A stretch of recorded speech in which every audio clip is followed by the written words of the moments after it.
இந்த மக்களுக்கான இந்த மண்ணுக்கான தலைவனா எப்படி வர முடியும்? எப்படி உனக்கு அந்த நாற்காலி கிடைக்கணும்? தார்மீக பொறுப்பு என்ன உனக்கு? சொல்லுங்க. உன் நாள நீ கொண்டாடிட்டு போங்க தம்பி. எந்த நாளில் கொண்டாடுகிறன்னு ஒண்ணு இருக்குதுல்ல. புரியுதுல்ல? அப்ப என்னன்னா அந்த 36,00,000ன்றது 76,00,000 1 கோடி 2 கோடின்னு வரும்போது உனக்கு அந்த தாக்கம் தெரியணும். அந்த அரசியல் நோக்கி நகரணும். அததான் சொல்ல வரேன். இந்த மாதிரிலாம் செய்துட்டு நீ அந்த கனவை நினைக்காத, முதலமைச்சர் கனவு நினைக்காத.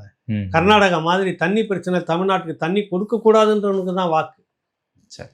தமிழ்நாட்டில் இனிமேல் இந்த தேசிய தலைவரும் மேதகையும் இனப்படுகொலையும் இப்போ என்ன நீங்கள் அங்கேயே பேசிட்டு இருக்கிறீங்க? தமிழ்நாட்டு இந்த அரசியலும் அதுக்குள்ளாகத்தான் இருக்கிறது.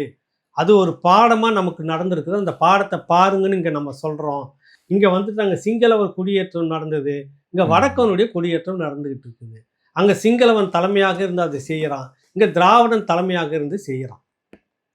இன்னும் ஒரு 5 வருஷத்துக்கு பிறகு பார்த்தீங்கன்னா இங்கே நம்ம சிறுபான்மையினராக இருப்போம், அவன் வந்து பெரும்பான்மையாக இருப்பான். தேர்தல் அதிகாரத்தில் யார் வெற்றி பெறணும் யார் வெற்றி பெறக்கூடாதுன்னு நீங்களும் நானும் முடிவு பண்ண முடியாது. அவன் முடிவு பண்ணுவான், அதான் நடக்கும். கலப்பு நடந்துருச்சா? அப்போ ஒரு ஒரு ஓர்மத்தை ஒரு இனத்தின் பேரில் உன்னால் ஒன்றா எழுந்திருக்க முடியாதா?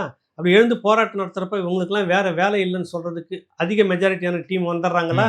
நீ சிறுபான்மையாக வந்துட்ட ஒரு வட்டத்துக்குள்ளே போட்டு உங்களை வந்து ஏதோ ஒரு நக்சல் டெரரிசம் என்ன சொல்கிறாங்க, செப்பரேட்டிசம் இப்படியான ஆட்கள் ஒன்று முத்திர குத்தி உள்ளே வச்சிருவாங்களா? மெஜாரிட்டி இல்லைங்க, குறையுது இல்லை உங்களுக்கு. இந்த காலம் இங்கேயும் நடந்துக்கிட்டு இருக்குது. அங்கே நடந்தது வேறு விதமாக நடந்தது, இங்கே நடக்குது வெகு விரைவில் தெரியும். இங்கேயும் ஒரு விதமாக நடந்துக்கிட்டு இருக்கு. முழுக்க முழுக்க திராவிடம் அதுக்கு துணையாக போயிட்டு இருக்கு. இதுதான் இந்த மாவீரர் நாளில் நம்ம கற்றுக்க வேண்டிய பாடம்.